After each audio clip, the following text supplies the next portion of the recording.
constructed a classical theory of fields which carry non-abelian charges and which can be coupled to matter. So first, just a reminder.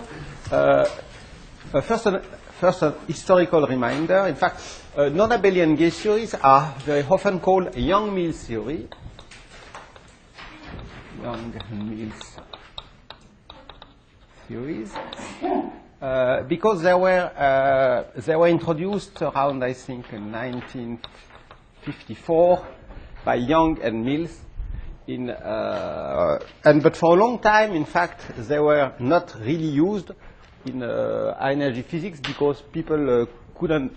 First, there were no massless gauge bosons either other than the photon in the spectrum of known particle physics, and also the quantization of these non-abelian gauge theories were very difficult to deal, and it took more than 20 to around 25 years for people to really understand how you can quantize such non-abelian gauge theories.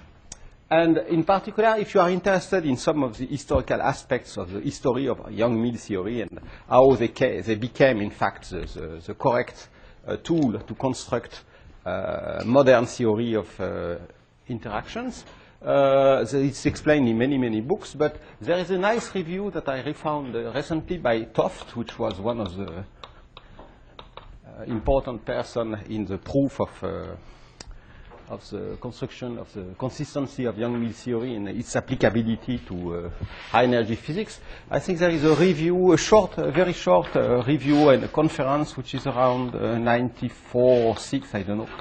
So it's you can find it on the archive, but then you can find it in many, many books too. So let us come back to what we have been doing. We are interested in in constructing a theory which is associated to a non-abelian symmetry group. So we have a symmetry group G, which in practice I will take to be SU2, but it can be something else. And we saw that in order to introduce vector bosons, so vector particles with spin 1 carrying the charge of the symmetry group, we had to introduce a generalization of the electromagnetic potential. So we had to introduce a field A mu, which was in fact a collection of A mu A. So we can we could rewrite this as A mu A TA, where TA A goes to 1 to the dimension of the group as the generator of the Lie algebra of the group. So it's a way to re-express. So this is the basis for the Lie algebra of the group. And in particular for SU2, the TA are just, for instance, can be realized as the Pauli matrices with A equal 1, 2, and 3.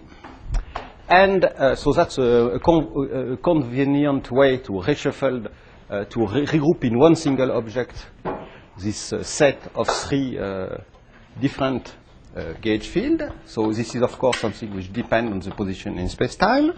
And we saw that we have to derive from that, we can construct, so this is the gauge potential. The gauge potential. And there are as many gauge potential as there are generator of the symmetry group. And from that you can construct a field strength, which is F mu nu. And the difference between the abelian case is that this is not only the ordinary antisymmetric derivation. So it's not only the exterior, so if you want the curl or the exterior derivative of this vector of this form, but you have to, in addition, to add something, a term which takes into account the fact that the symmetry group is non-abelian. So you have to introduce the anti-commutator of those objects, because remember, for SU2, you can realize this object as 2x2 matrices. So in fact, the component of the gauge potential are 2x2 matrices, and therefore they do not commute, and you have to take their commutator in order to have an object which transforms in a simple way under the local gauge symmetry. Okay? And the local gauge symmetry, remember that the local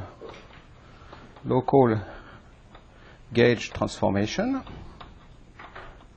which is the analog of local gauge transformation in electromagnetism, in the Maxwell theory, is simply that I change A mu of x into A mu of x plus something which is a covariant derivative of the local gauge parameter. So alpha of x is like before it's alpha A of xta. So in fact you have three independent, you can make gauge transformation in three independent directions. So you have three independent functions for the gauge transformation. And the covariant derivative, something that's important, the covariant derivative of, so I will write it in this way, the covariant derivative of alpha of x is defined, or of any function living, but in particular of alpha of x, is simply defined by the ordinary derivative, alpha of x, minus I times the commutator of the gauge potential or the gauge connection with alpha of x. Okay? And and this is an arbitrary, in fact, arbitrary function of x belonging, of course, to space-time, namely the Minkowski space M13.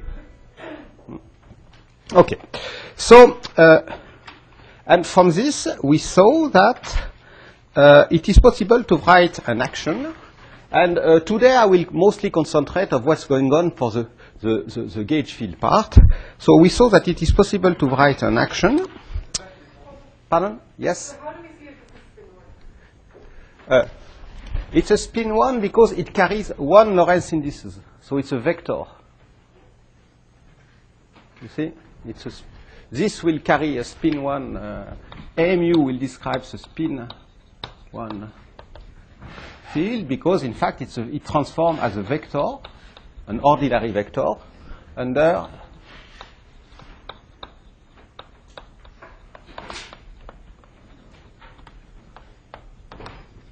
transformation.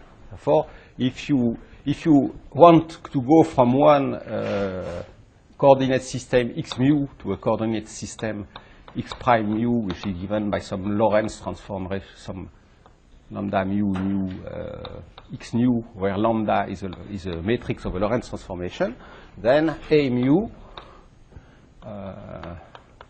of x has to transform as it will become A prime mu of x prime, which will be well, the indices are below, so you have to take the inverse of the transformation. It will be lambda mu nu A nu of x, something like that. So it transforms as an ordinary vector. Okay? So can we have a tensor particle? Pardon? You? Can we have a particle field that transforms like a tensor? Yes, but if it would be a tensor, it would carry more indices. It would have two indices. For instance, you know that the gravity, it will be a spin 2 or a spin 3 or a spin 4. So basically, an object with with just one indices is as we expect. It's either a covariant tensor or a contravariant tensor. I never remember which one were covariant or contravariant, but it's a vector because by definition is an object. Is a vector is a table of an object with components according which are just organized into a vector and transformed as a vector under the Lorentz transformation. Okay.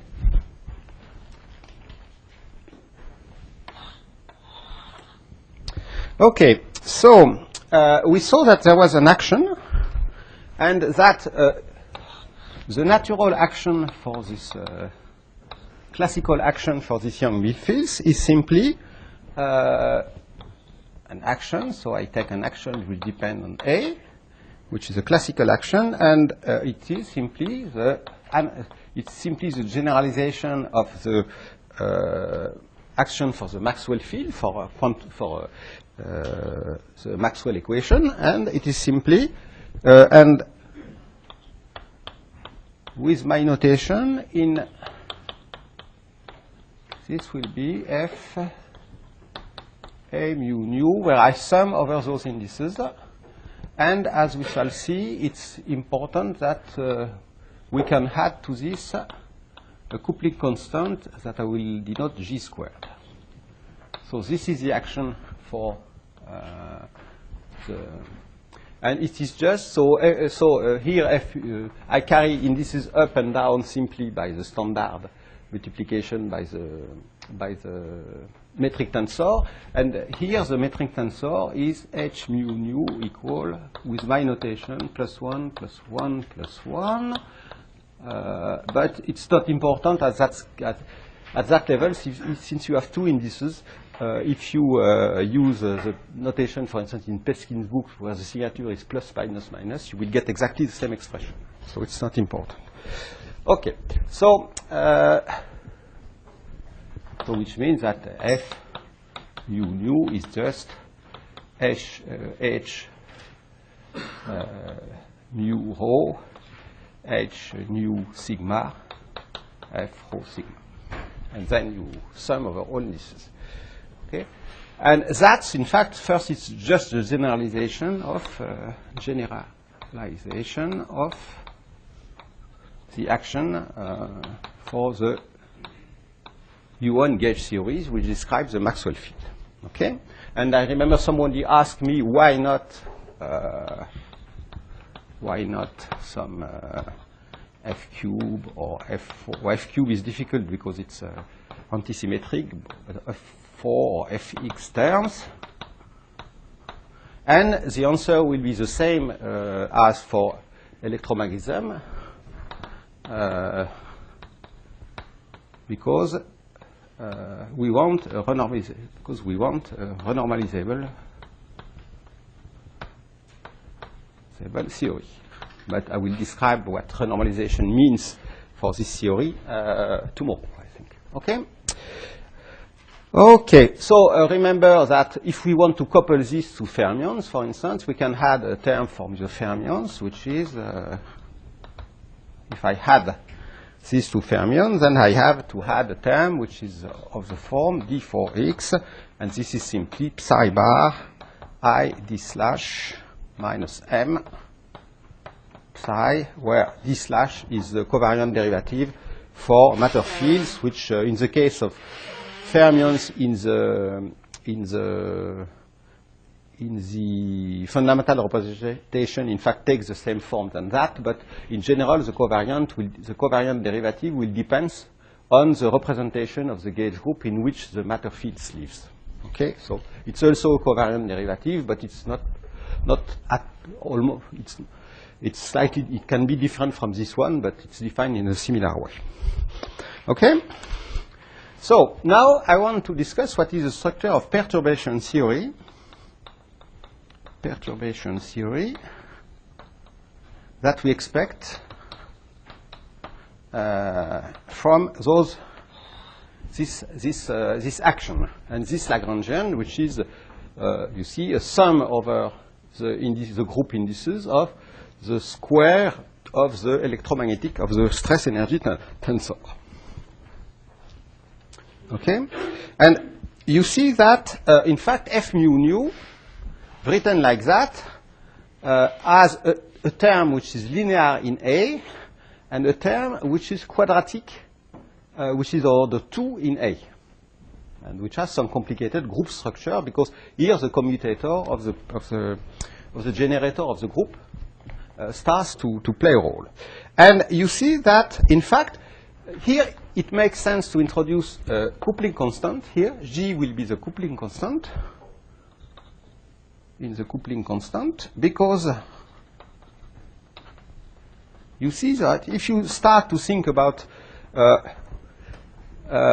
trying to quantize this theory by constructing, for instance, a functional integral, you see that you expect that the fluctuation, the quantum fluctuation of the gauge field, of the gauge potential A, will be of order G. So you expect that the quantum fluctuation of A will be of order the coupling constant, because in a functional integral you will have something like an exponential of, so I want to define something which is simply, let me write it here because I will not use it. I want to define some functional integral of the form I integrate over the gauge potential configuration, and I have the usual rule to quantize the theory by path integral formulation, S of A. Okay? Where S is this action. And you see that the first term in this action is something, you have a term which is an integral d for x. You have a term of A divided by G squared in the action. And then you will have term of order A divided by G squared plus A divided by G squared. So you see that this is the term which is dominant, and you expect that the quantum fluctuation of AMU will be of order G. So we can, in such, when you expanding the action, we can just make a rescaling of the gauge. I make a rescaling by defining that AMU will be rescaled into GAMU of X. You see, so this is what I call now the gauge potential. And in doing so, in fact, you have to be a bit careful, because then it means that all the local, the symmetry properties, the way the gauge, the symmetry group acts on the field depends on G. Because here this is perfectly homogeneous in A. Here I've introduced something which depends on G. Okay? So it's a good way to do perturbation theory, but it's a poor way to study the symmetry properties of the action. Why does the quadratic term dominate in the calculation? Because imagine that G is small.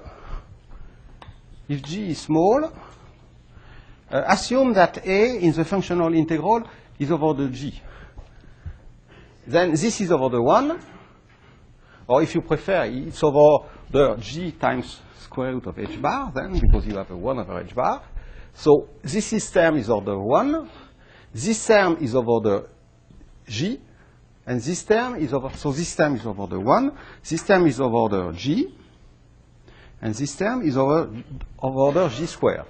So as long as G is small, you can neglect those two terms and consider only the quadratic term in the action, which contains only the linear part in A in the stress in the field strength tensor. Why the concentrations go like G?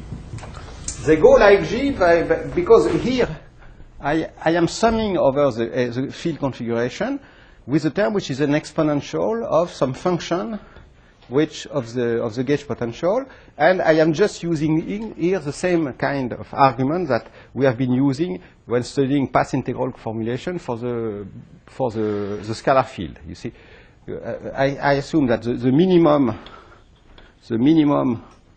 of S is for A equals 0. Okay, so I have somewhere a point where this exponential is maximum. So I have in the space of A some maximal field, you see here, and I'm going on looking at what's happening here. You see? And here I can, in fact, I realize that the maximum is for A of order of width, which is of order G. And in this region, I can neglect this term and this term. Okay? So it's exactly the same argument, which is very unwavering, but the same argument that we used to construct perturbation theory for the 5-4 theory out of the functional integral, or the path integral formulation. Okay. Okay, so if I do this rescaling, then it's easy to see that, in fact, f mu nu becomes, in terms of this new field, F mu nu becomes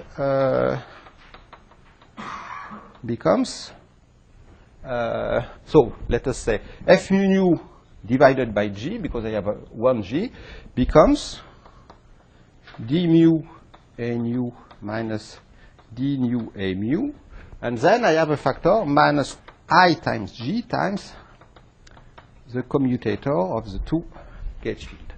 So this term is, this nonlinear term is a small perturbation compared to this term.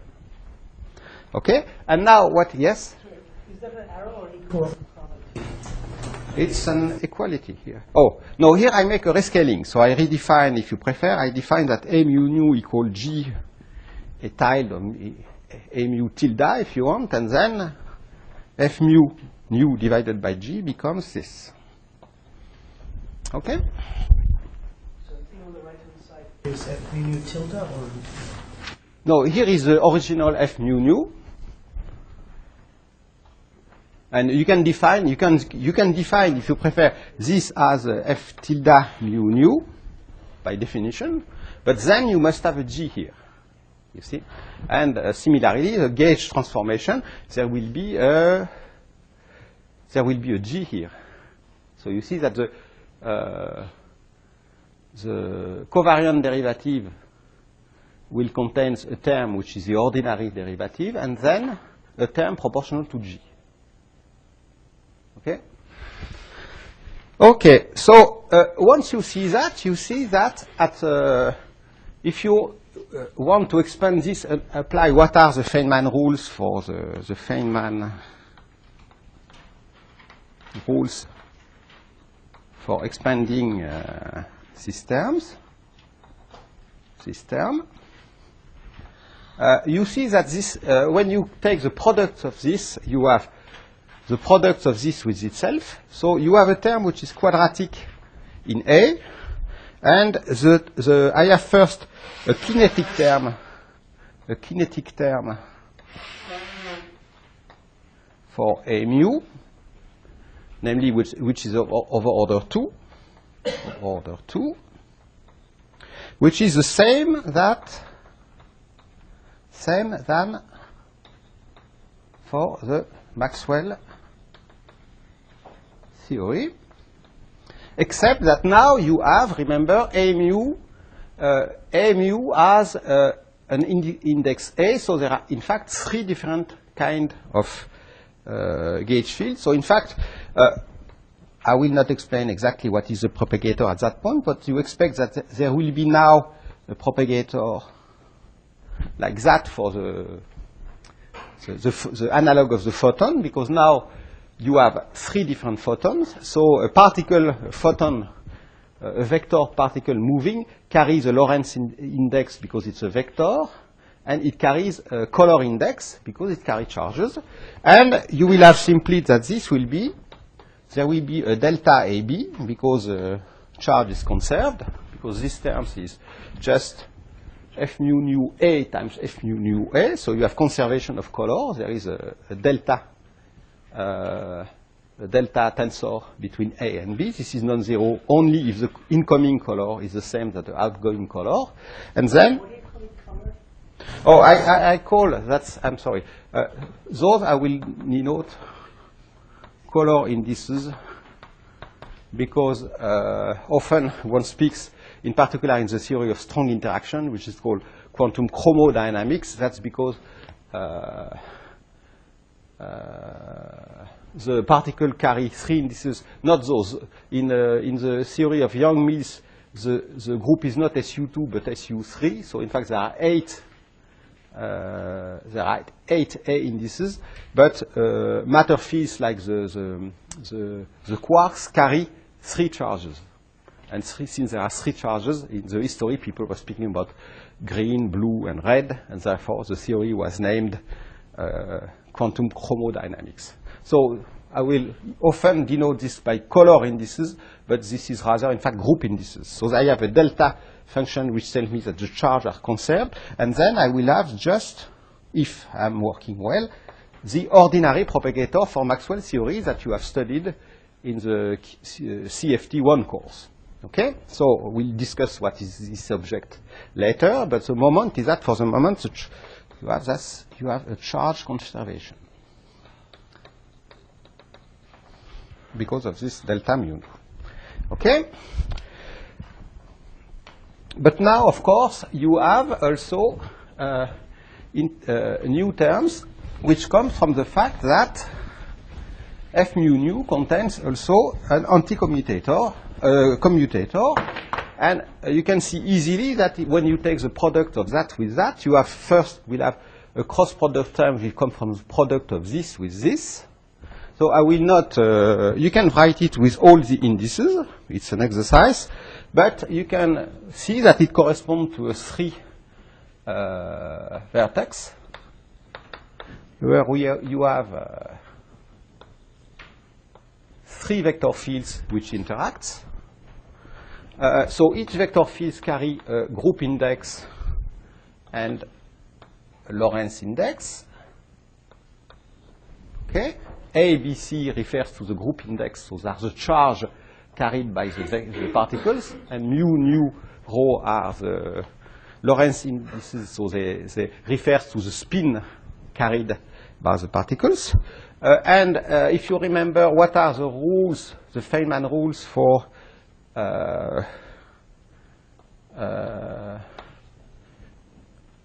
that we discussed in the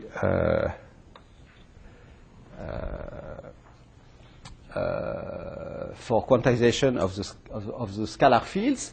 These particles so carry some momentum. So K is K, P, and Q are 4 momenta. So this, in fact, this propagator carry a momentum K, which is a 4 momentum carried by the particles. So I should write this by capital letters because that's K, P, and Q. These are 4 momenta. And you have a factor associated to these vertices, this vertex, which is a combination of, so which involves both the commutator of the generator of the field, so it involves the structure constant ABC of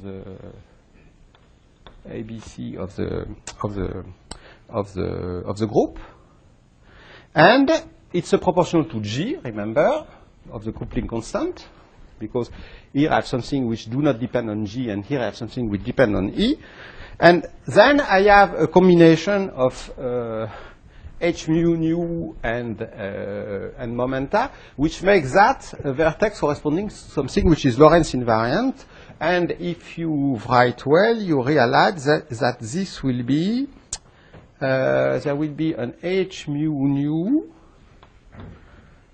K minus P rho plus H nu rho P minus Q mu plus H rho nu Q minus K nu. Okay, that's the result of the calculation. So this carries the spin. This tells you how the spin and the momenta of the particle interact by this interaction term, and this carries the way how the currents, so the charges, are mixing during this interaction corresponding to this 3 vertex process, where you have, for instance, 1 particle which splits and becomes 2 particles. You see? And you see that in this interaction, the charges changes, because remember, for SU2, that's something we do. For SU2, you have 3 colors, A equal 1, 2, 3, and the structure constant of SU2 is simply epsilon ABC, where epsilon ABC is a totally antisymmetric tensor. Yes? The last term, I'm sorry, yes. It's rho mu. Yes. So in this way, this is completely symmetric in this. Okay? So you see that the charges are changes. They are not conserved. The total charge will be conserved in any physical process, but this interaction transform one charge into two different charges. Okay? And you see, for instance, that for SU2, it means that you have a one charge here. It cannot be conserved. It has to become a charge 2 and a charge 3, or a charge 3 and a charge 2. You see? Okay? So this is for the 3 vertex, and similarly, you have a 4 vertex, which comes from the square of this. So you have also an interaction where 4 vector particles interact. They carry color or group indices and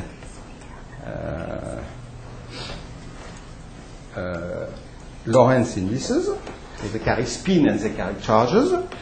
This is a term of order g squared. And if I made no mistakes, with the action which is I over h bar sk, there is a factor minus I in front of that. And then there is a complicated term which involves products of two structure constants, where this is A, B, C, D are the charge indices carried by the incoming and outgoing particles, and E is an intermediate. So we take the products of two tensors, so you sum over this index E. Okay, and then you have a factor which is H. Here I put the index up. Why? In my notation here, they should be down, but I don't think it's at that level. It's very important. So I have an H mu rho H mu sigma minus H mu sigma H nu rho. And then, in fact, you have, you can recombine things. So you have three different, you have two different terms obtained by permuting all the indices, by permuting the legs, so that this expression becomes completely symmetric. So you see that. Okay. And you see, for instance, for the SU2 group, this is a product of two completely antisymmetric tensors. So, for instance, this is the general expression, but for SU2, such a term become, in fact, it can be only zero if A, B are, if, for instance, A and B are different. Then E is the third one, then E is the third one, then C and D have to be different and the same than E and B. So this will be delta AC delta BD minus delta AD times delta BC. So you see that either the ingoing for SU2, either this charge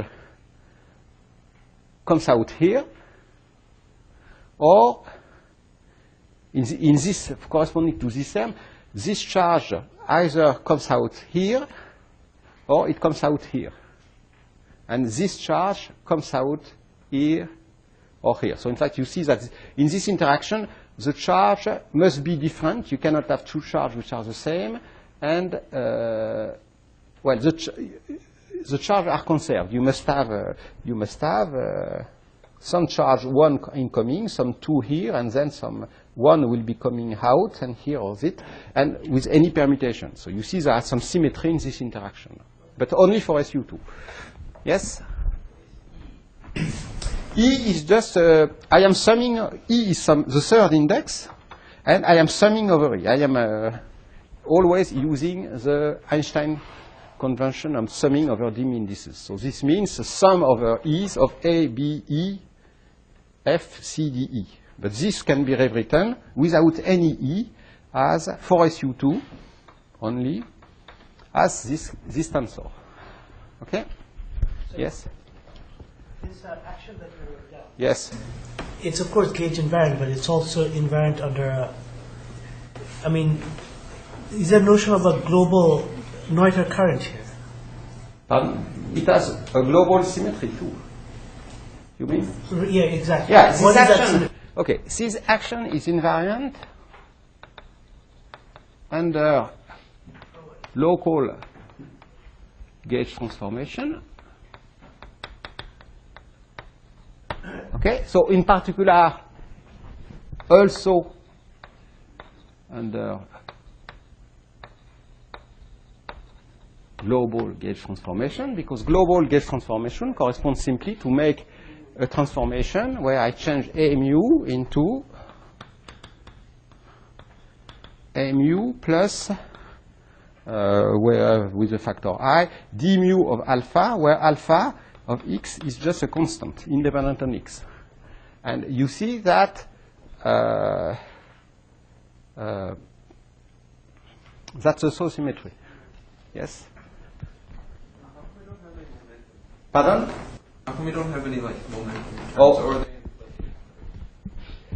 Of course, here you have momentum, K, P, Q, R, but this amplitude do not depend on the momentum. It's like for the 5-4 theory, the vertex doesn't depend on the momenta. So this is an interaction which is purely local and independent of the spin, and that's, in fact, that's an interaction which depends on the momentum of the theory. So it depends on the speed of one of the incoming particle, while this term do not depend on the energy and on the momentum, on the speed of the particle. Okay, but this comes out from the fact that we take for an action which is invariant, and of course it is invariant under Lorentz transformation. So okay, so that's. The reason the momentum is there is because you've got the cross terms with the derivative in it. In the Yes, action. yes, that's because here I have a derivative for the term of order 3, while for the term of order 4 I have just 4 fields, and just the complicated interaction comes from the fact that the group structure, so the relation between the different currents of the theory plays a role. Okay? We're looking at this tutorial today, I think. So Yes. Okay. So, again, the same for the matter field. So, if you are interested into the matter field, let me just write this here. I have, and I will let me keep that. Okay. If I had a matter field, so if I had fermions, 4 fermions, let us please that we have Dirac fermions. The fermions carry Dirac indices. Dirac indices. Okay? But now they carry also charges. So alpha are the Dirac indices. So the alpha carry the information about the spin of the fermions. I are the charges associated to the carries information about the charges carried by the fermions. Remember that those are not the same because for SU2 the charges are only of 2 kinds for the fermions, while the charges carried by the bosons are of 3 different kinds.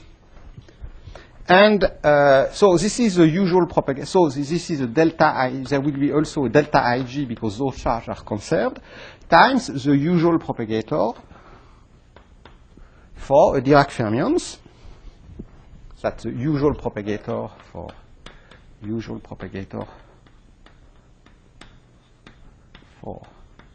a Dirac fermion. Okay, and you have an interaction terms between the gauge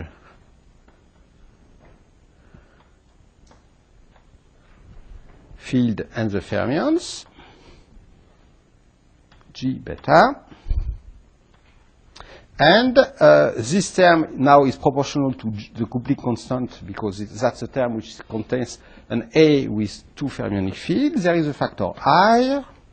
There is a usual gamma mu alpha beta terms, which is the usual terms for the interaction of an electromagnetic current with the fermions. And finally, there is a term which is slightly more general than what's happening for the electromagnetic currents. It's what is this? It's a term which depends on the charge carried by the vector bosons. It depends on the charges carried by the fermions. And this is, in fact, simply the matrix element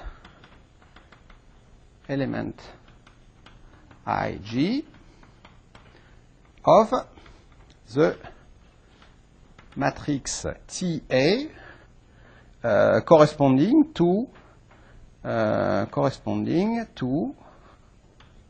the generator Ta of the Lie algebra of the group in the representation R in which the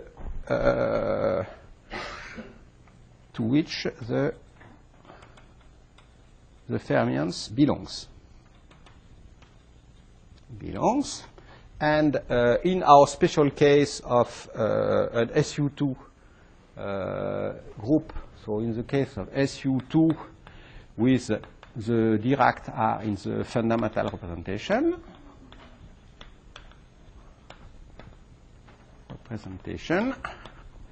this is simply the matrix element Ig of the Dirac matrix A with a factor 1/2. So those matrices are just the Dirac, the standard Dirac matrices. Okay, but so you see that now you have a vertex which is a product of something which contains an information about how the spin of the fermions and the spin of the vector particle, which is a spin 1 particle, interact, and that's the same than for electromagnetism, so same than for the U1. And then here is a term which tells you how the currents of the theory interacts, so it contains information about the group structure of the theory. This term is 1 for electromagnetism, for the U1 theory, but this is a more complicated term which depends on the current indices, of the symmetry indices, for a non-abelian gauge theory. You see? Okay. So we seem in good track because it seems that we can construct a theory which is perfectly consistent for everything. But now here comes a problem, because we know that this theory, if you want to quantize it, will be plagued by the same problem than the problems that people encountered when quantizing electromagnetism, which is the fact that you have the problem of gauge fixing. The gauge fixing problem. Okay, and what is the gauge fixing problem? So the problem is that we want to define, if we assume that by functional integral, the functional integral formalism, we want to define a functional integral, which is something I have written here, exponential I over h bar times the action for the gauge field, where this is the action. Okay, I will concentrate here on the pure gauge theory, because all the difficulties are contained in the pure gauge theory. And formally, so the SA is the action that we wrote, and dA is just a measure which is formally, it's very formal, but it's a product over all points of space-time, a product over all Lorentz indices, a product over all group indices of an integral over all the component A mu A of the gauge potential at every point of space. So it's something which is defined in a very loose mathematical way, but basically you have to integrate over everything. Okay? But now we know that in fact this action, because of gauge invariance, if I make a gauge transformation, and it's enough to consider an infinitesimal gauge transformation. Okay. So local gauge transformation means that at each point of space, I consider an element g of x which belongs to the group, here the SU2 group, which is the exponential. So if I consider of an infinitesimal gauge transformation, here is how I can write an infinitesimal gauge transformation at each point of space-time. So the TA are the generator of the group. So those are the Pauli matrices for SU2 divided by 2. And alpha A of x is the generator of the gauge transformation at the point x. You see? Okay, and I know that if I make this gauge transformation at each point, a gauge configuration that I will write like that. I forgot about the index A here because it's contained. Okay, it transforms into a new gauge potential, mu prime of x. You see, which depends on E, and we have seen that this is A mu of x plus something which is proportional to alpha, and we wrote it explicitly at the beginning of the lecture. This is simply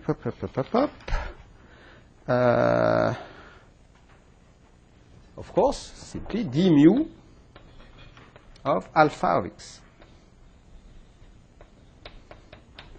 But d mu depends on a mu of x. Okay, we have, so it's a nonlinear transformation. So it's a transformation which starts to be a bit complicated.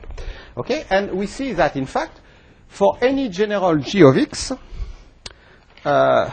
I can integrate this infinitesimal gauge transformation and write that A mu is transformed into, so this depends on G. This depends on G of x. Okay? In a slightly more complicated way. And let me write this as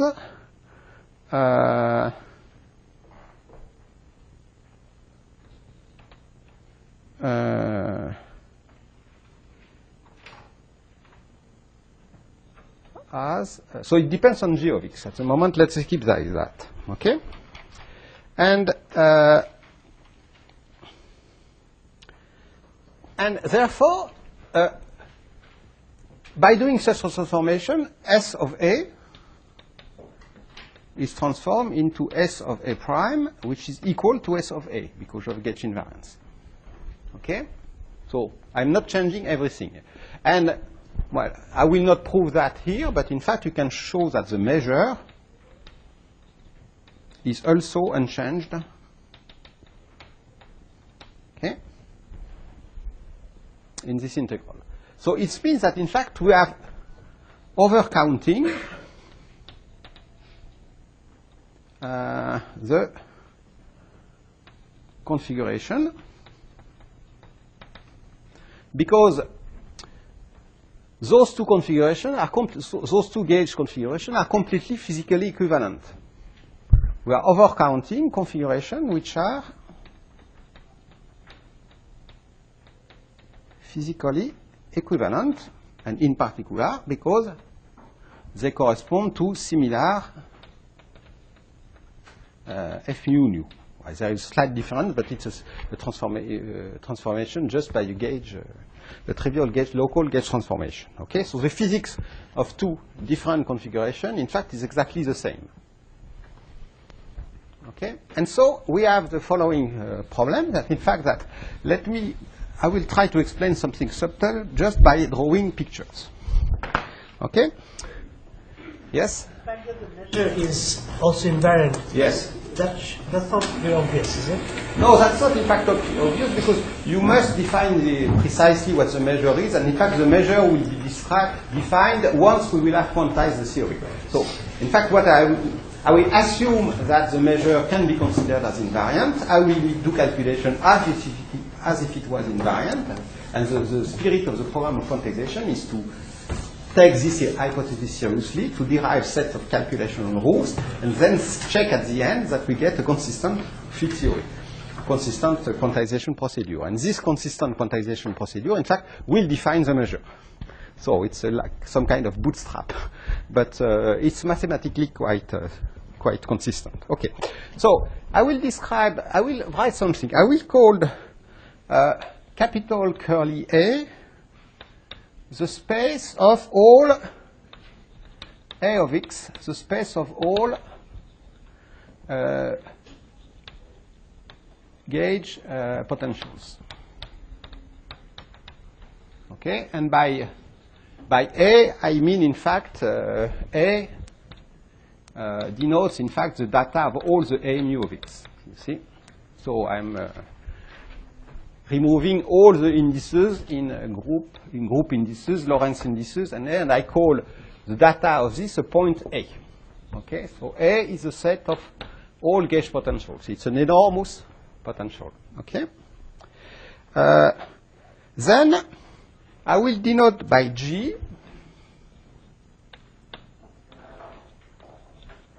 the space of all possible gauge transformations at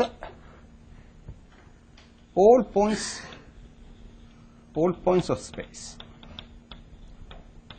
Okay, so G will denote the data of a group element at each point of space-time. So here I have X in M, and mu and A are Lorentz and group indices. Okay, so at each point of space, I can assign an element of the group, of the gauge group SU2. So this belongs to the group G, which is in our case SU2. And so I'm giving a different element of the group. I'm performing a different gauge transformation here, like that, at any point of space.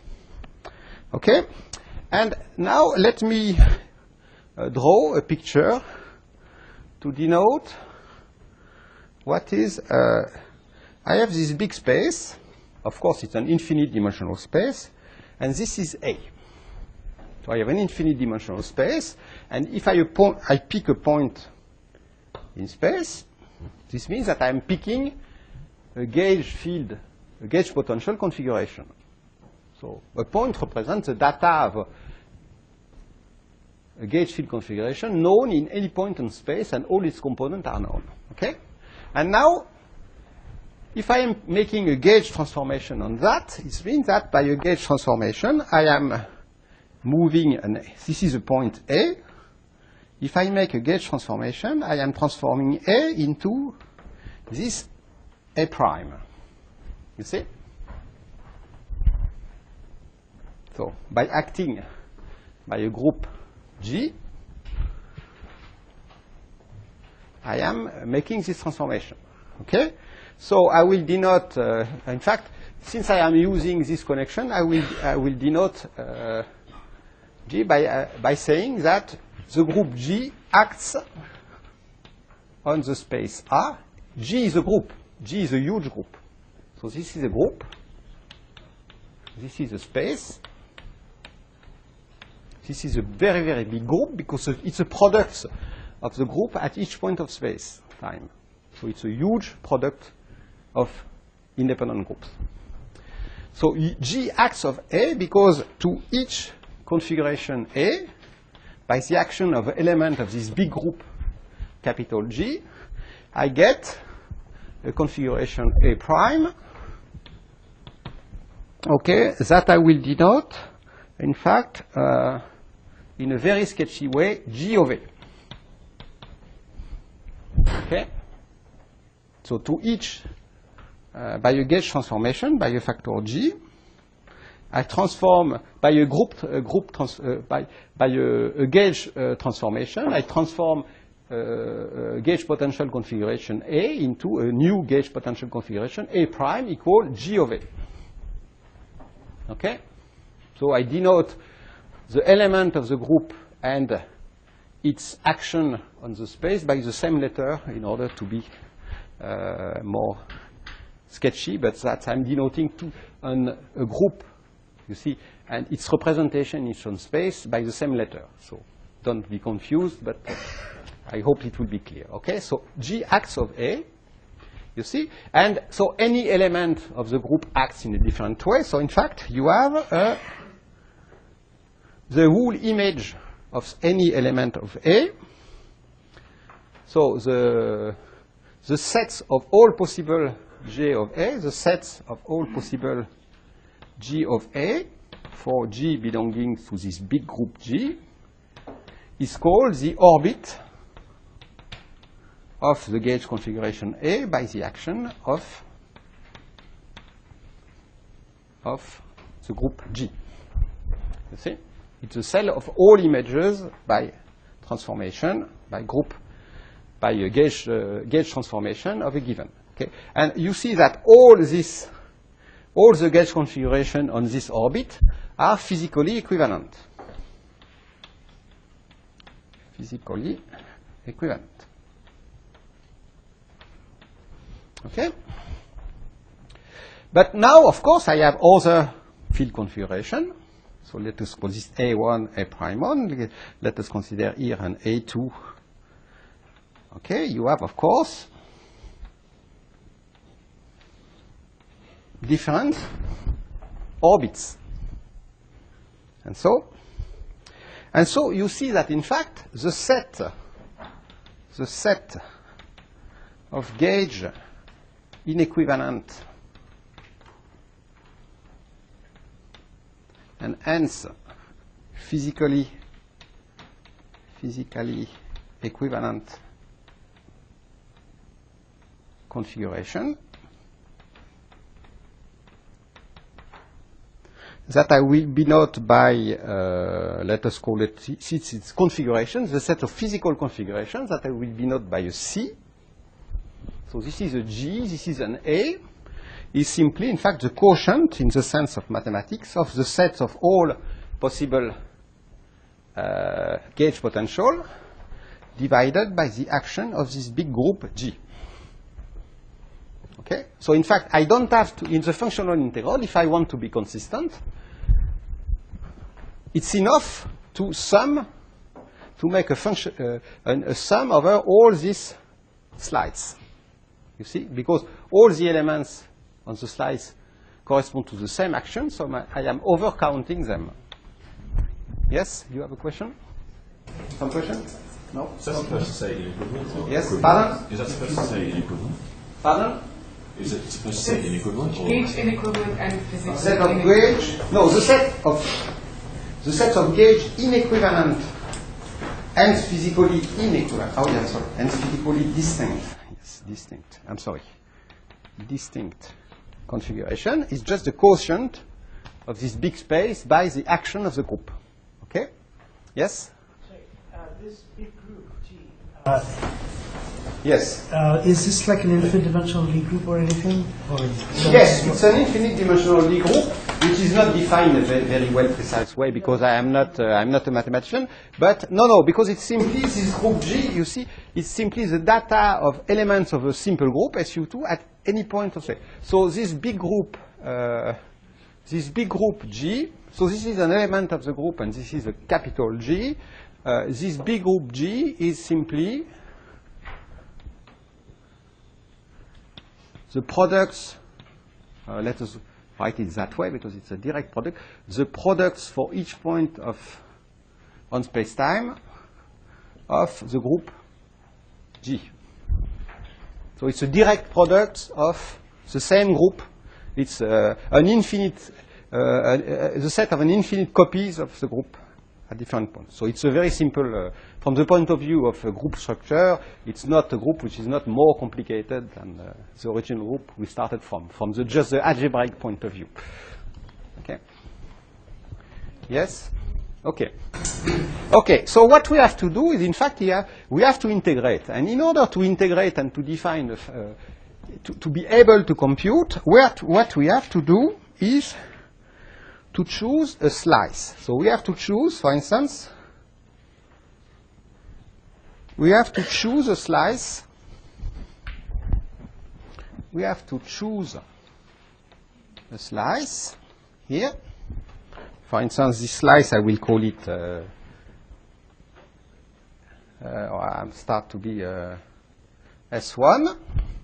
And it's enough to consider to sum over gauge configuration, 1 per slice. Okay? Because it will be enough to do physics with that. To choose a slice S, so to choose, let me, now I can just forget that.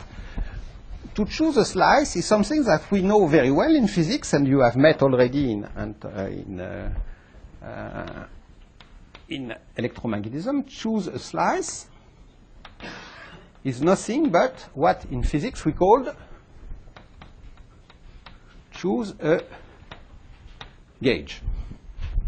Okay? Because, in fact, if we fix a condition, if we choose a gauge, in fact, it's what is called the gauge fixing condition on A, on the gauge potential, we choose an element on each point. Okay? And so, choosing a gauge fixing condition is very well known. You know, for instance, that you can chase as a gauge fixing condition that A0 of x equals 0 at any point of space-time. A0 is just the time component of the vector potential. And it's known as the axial gauge in electromagnetism. And you have the analog of the axial gauge in non-abelian gauge theory. Simply you have to fix the axial gauge for the 3 component of the gauge potential for the SU2. Okay? So choosing the axial gauge amounts to choose among the orbits of A the specific A which satisfies this gauge condition. Okay? And then for another A we choose the axial. So this is an example. But now you know that you have other gauge conditions. For instance, you can choose what is the Coulomb gauge. Coulomb gauge. Okay? And the Coulomb gauge means simply that we consider that the divergence of the gauge potential just of the vector potential in the space dimension. So this is I equal means this is just in the space dimension equals 0. Okay, and you can do, of course, the same thing for the 3 components of the gauge field. Okay? And finally, I will use, in fact, so this is the axial gauge, this is the Coulomb gauge, and I will use in the calculation something which is very useful in non-abelian gauge theory. It's a gauge which, so I'm not always sure. Sometimes it's called, well, there are variants, so it's associated to the name of Feynman, the name of Landau, and to the name of Toft. So I don't know exactly which one it is. It's I will simply, the advantage of this Landau-Feynman-Toft gauge is that it's a gauge which is invariant, and it's relativistically invariant, so invariant under Lorentz transformation. So I will fix this to be, in fact, something like that. I choose some arbitrary function, arbitrary, but it's a scalar function. It's not a potential. It's a scalar function of space-time. Okay, and I assume that the divergence of this vector potential, but now it's something which is Lorentz invariance, is equal to this function. And in fact, I choose such a function for any of the configuration of. So I choose an omega A of x, and I fix that. So you see that, in fact, those different gauge fixing conditions correspond to choosing just different slides for okay, for this gauge fixing condition. Okay, and there is so you see that in fact choosing a slice is equivalent to choose a gauge fixing condition, and I will write also in a very compact way this gauge fixing condition, because I will denote such a condition. Yes? Yes? You know that this is not and doesn't entirely fix the gauge, a covariant gauge fixing condition from ENM. Is there a geometric way of seeing that in that picture? Yes. So in fact, here I am assuming that when choosing a slice, big assumption, let's hope that this fixes uniquely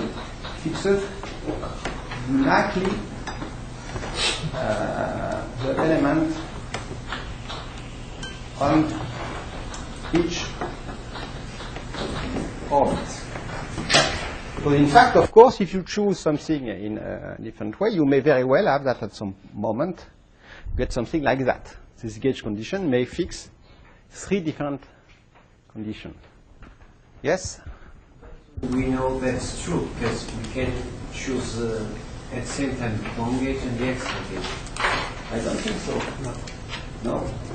You can either choose the axial gauge or the long gauge. But like when we quantify the electromagnetic field in a non-Lorentz invariant way, we choose the long gauge so that the A vector is transverse, and we also say that the electric potential is 0. We are also choosing the axial gauge. I don't think so. No, I don't think so. I think so. Yes? I agree with him. You agree? Yeah, so you can use just one. Is it time dependent gauge transformations to set A0 wherever you want, and then you still have space dependent gauge transformations left. Yeah, sometimes you still have some remaining degrees of freedom to fix.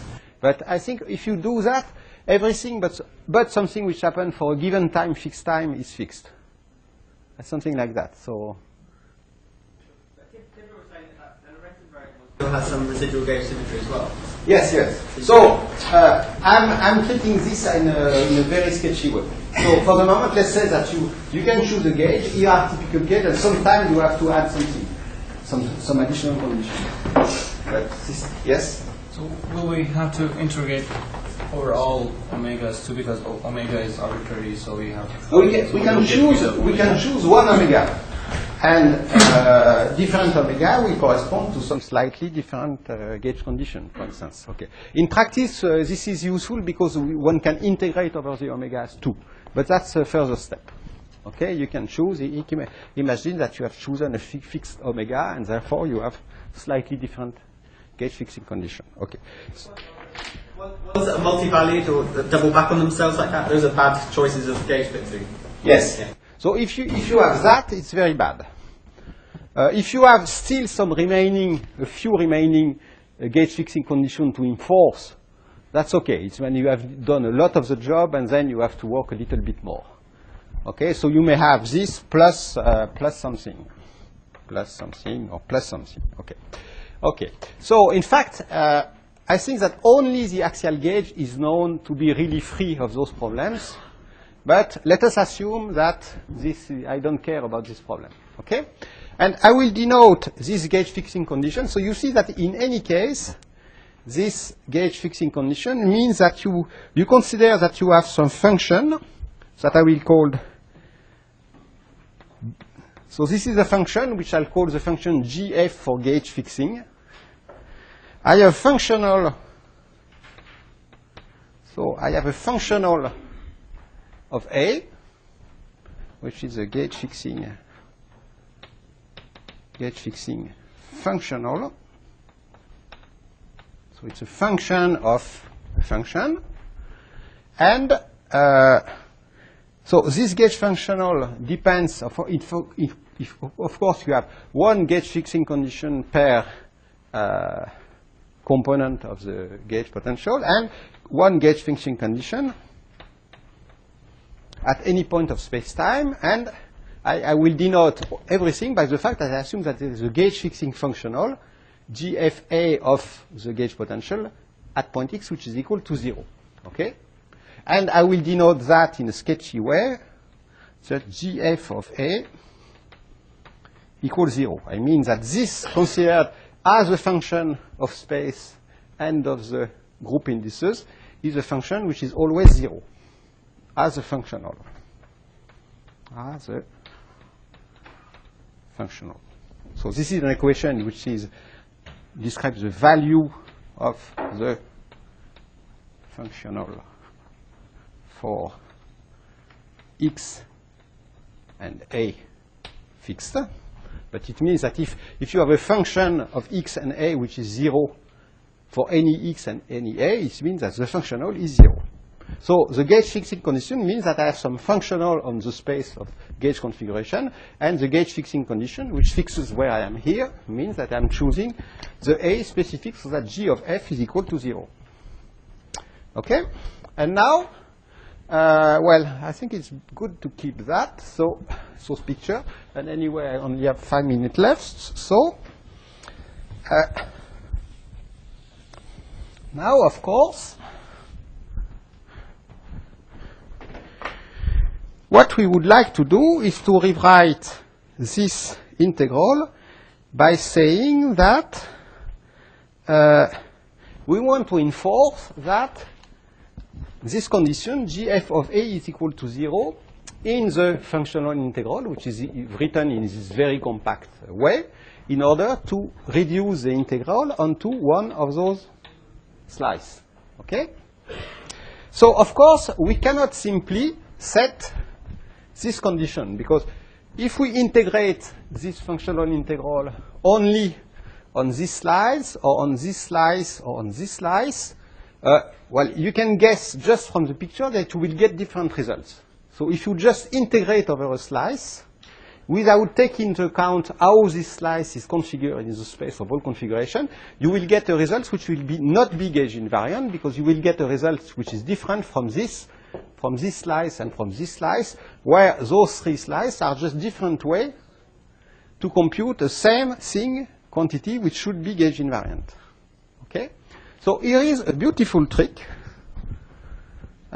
which is due to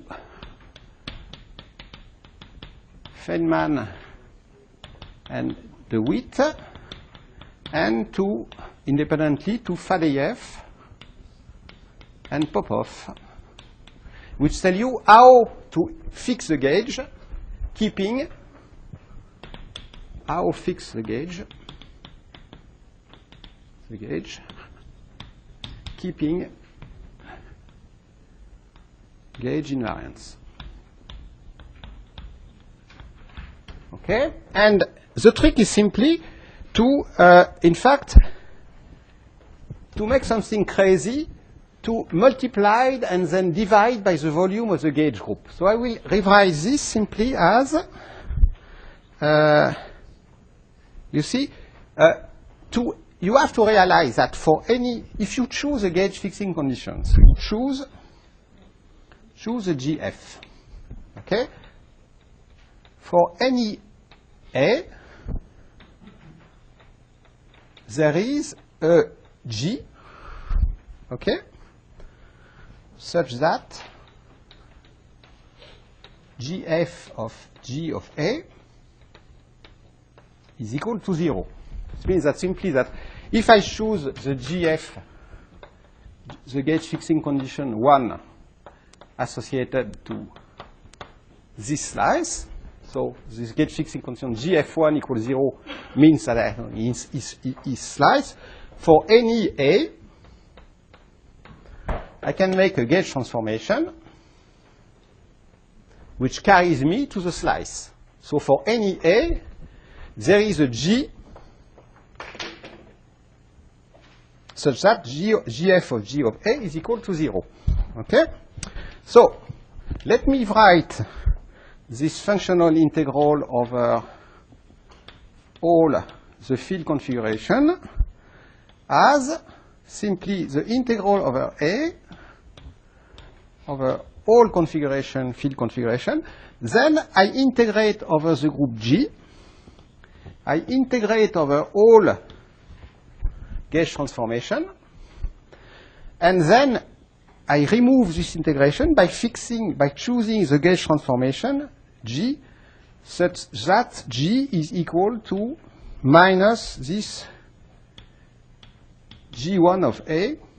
Let us say G1 because this function G1 is associated to the choice of the gauge function GF1.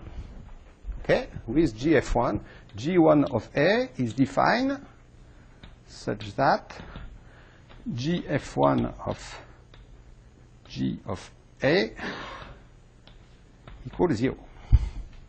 So it's a solution of this equation. And that's an integration over this big gauge group here. And this is a Dirac delta function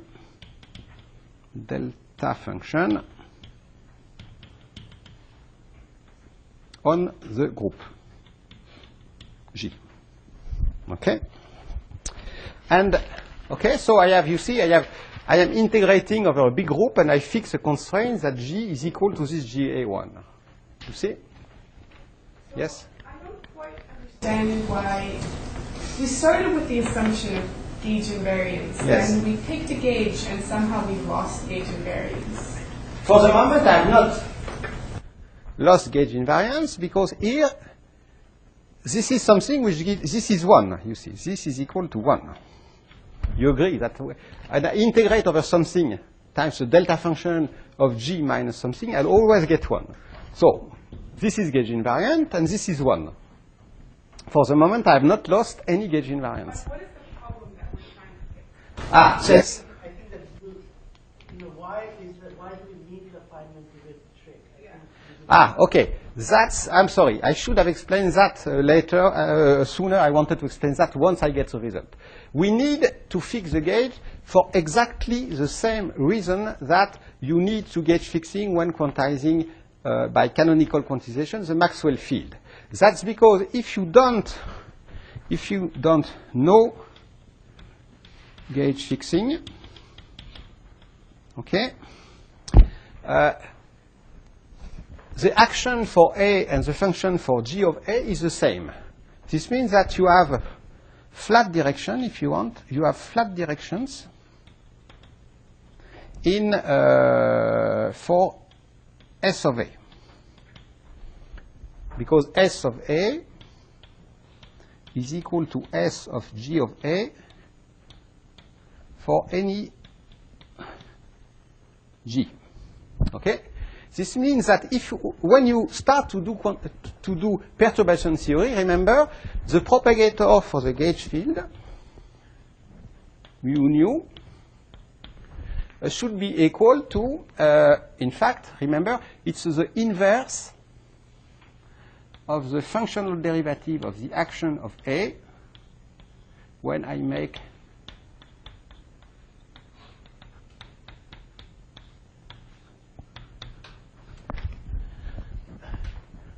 two functional derivatives with respect to the gauge field at two different points.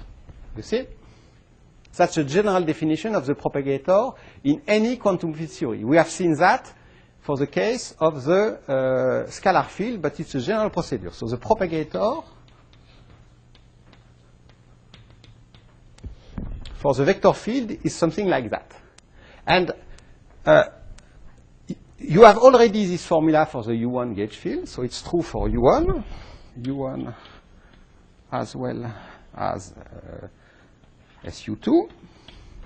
So it's something you have tried to compute by canonical quantization in the Maxwell theory. But you see that if the action is the same for gauge configuration, it means that this object has many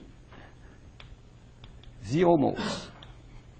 Because if I make a variation, if I choose a delta A mu, which is equal to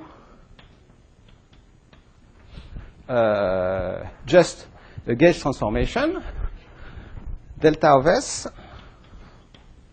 is equal to 0. So it means that this matrix in the space of gauge configuration has 0 modes, therefore it cannot be inverted. Hence, not invertible. Okay? And if it's not invertible, it means that this is not well defined. Okay? Because it means that when I integrate in this direction in the space of field configuration, if I make my functional integral like that, I always get the same result. So I cannot apply I cannot do a perturbation theory. I cannot apply the Wick theorem because the propagator is not invertible in this direction. Okay? So the propagator is in fact not well defined because of gauge invariance. And therefore, the only cure for this is to fix a gauge, but to do it in a way which preserves the total gauge invariance of the theory once you compute things. So the reason for why we need gauge fixing is exactly the same for non-abelian gauge theory than for abelian gauge theory. I think we understand. It's a very good explanation, but I think the question was slightly different. The question was that why do we actually need to do the Feynman-DeWitt trick to implement the gauge invariance? I have not yet explained what is this trick. Okay. I just started to explain the first step, and I think I will stop there because otherwise it will last too long. Just what I wanted to explain is that if you fix the gauge by just simply saying that in this integral I restrict my integration, so I decide over the gauge configuration on this space, or on this space, or on this space, it turns out that for non-abelian gauge theory, and that's the specificity of non-abelian gauge theory, you get different results.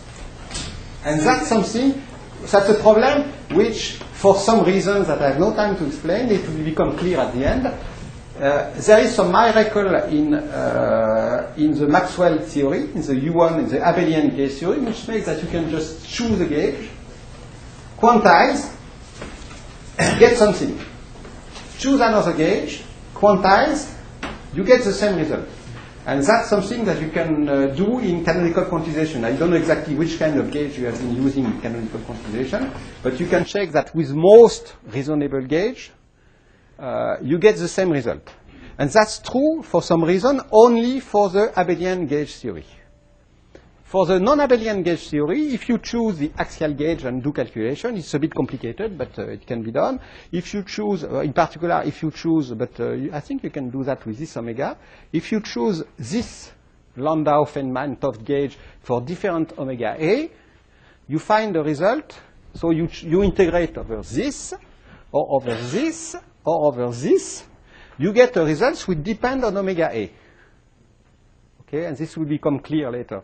And not only you get results which depend on omega A, but you realize that you find a propagator which is well defined, but where the longitudinal modes, which are the unphysical mode of the photon, play a role.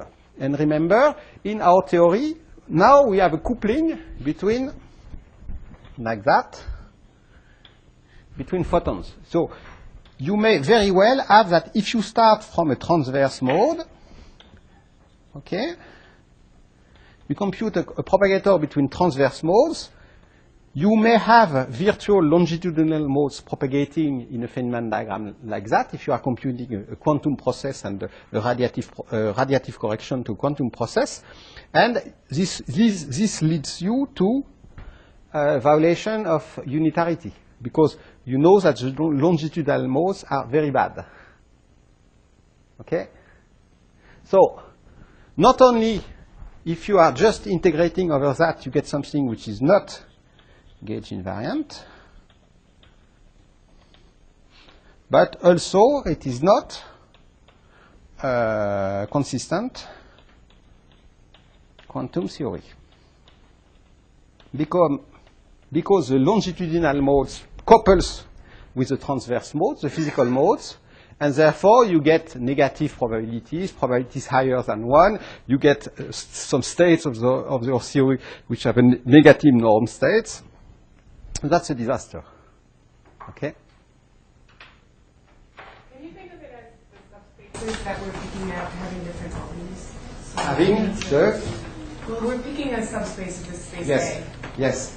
So do they somehow have like different volume elements? Yes, Or it something means like that in Is that fact- a way to think about it? In fact, it's something, this will become clear tomorrow. It means that, well, let us draw this picture.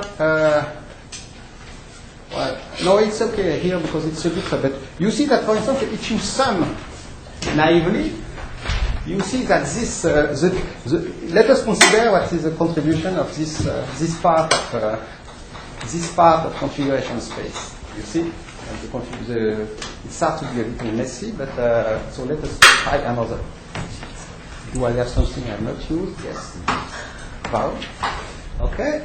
So you see that if I choose to integrate over this part with this gauge condition, or with this part with this gauge condition, you see that naively the volume of this slide. So that's a slice, and that's a slicing, and that's the transverse part. So this shell, if you want, this shell, if I consider that this shell is represented by this element, or if I consider that this shell is considered by this element, here it will have a contribution which will be smaller than this one. Because here it's curved, it's not orthogonal in some sense, so it's bigger. So here I get something which is bigger, and here I get something which is smaller. Okay?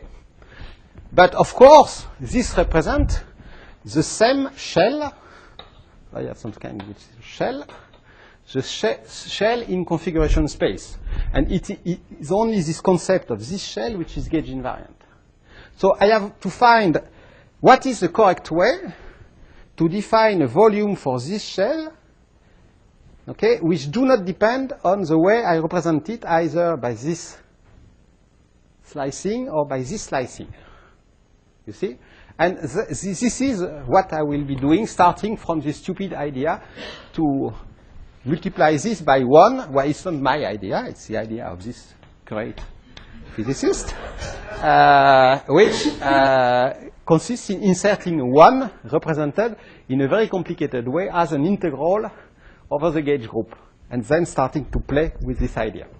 Because that's the correct way to assign, to put a measure on this slice, and the measure of this slice, which will be the correct measure, so that the measure for this and the measure for this is the same.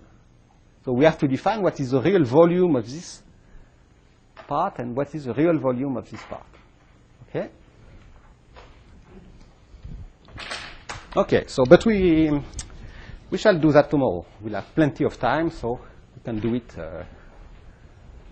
at length. Thank you.